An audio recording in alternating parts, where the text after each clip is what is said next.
F10 और यहाँ पर भी F2 करो 2 अप्रैल, अब आ जाएगा।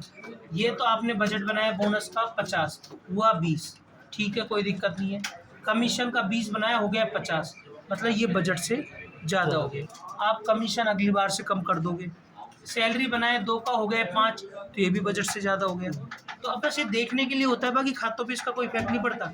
ये तो अब व्यापारी देख लेगा कि यार सैलरी मेरी बहुत ज़्यादा खर्च हो रही है, इसको मैं अगली बार से कम कर दूंगा, या कर्मचारी हटा दूंगा, या कमीशन मेरा बहुत ज़्यादा हो रहा है, इसको मैं अगली बार से दूंगा ही नहीं, ठीक है ना। तो सर ये ये तो एक तरह का जानकारी के लिए होगा। जानकारी के लिए, ताकि उसका मतलब उसको लग रहा है ना मेरा अनाप शनाप खर्च हो रहा है, तो वो बजट से मेंटेन कर सकता है। एक होता है क्रेडिट लिमिट, ये भी बजट में ही आती है।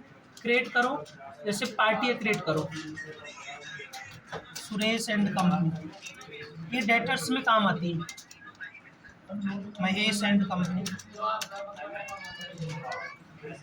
राजेश एंड कंपनी, ये आपने 3 फर्में बना ली। बैक करो, अब यहाँ पर आओ आप, क्रेडिट लिमिट, शो मोर क्रेडिट लिमिट, ठीक, एंटर कर दो।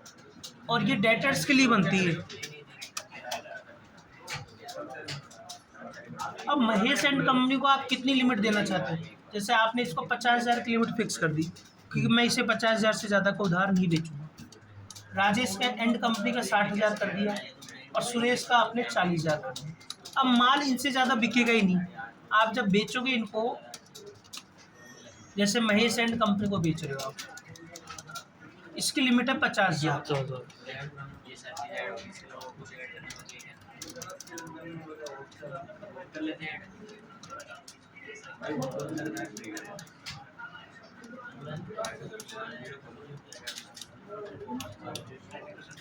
अब ये पहुंच गए 60,000, तो देखो ये आपकी एंट्री एक्सेप्ट ही नहीं करेगा। ये देखो लास्ट में क्या मैसेज बता दिए इसने, credit limit of Mahesh and company 50,000 exceeded 60,000, मतलब इसकी लिमिट आपने 50,000 सेट कर रखी है, और माल इसका 60 बन रहा है, इसलिए लेगा ही नहीं। अब मैं अगर माल को कम कर देता हूँ, जैसे मैं 500, अब ये 50 से कम है, ले लेगा इसको। तो इस तरह से उधार पे कंट्रोल हो जाएगी। ऐसे तो आप बिल बनाते जाओगे, पता ही नहीं चलेगा कि इसको कितनी उधार दे रखी है। अब कम से कम लिमिट में वो लेगा तो नहीं, वो मैसेज ही दे देगा आपको कि इसकी लिमिट आपने। अब आप जैसे 50,000 का माल पहुंचेगा, उसके बाद उससे कहोगे भाई साहब पहले 50 का भुगतान करो, फिर मैं अगली उधार दूंगा, मैं अगली उधार। तो ये उधार पे लिमिट हो गई एक तरह से। करो।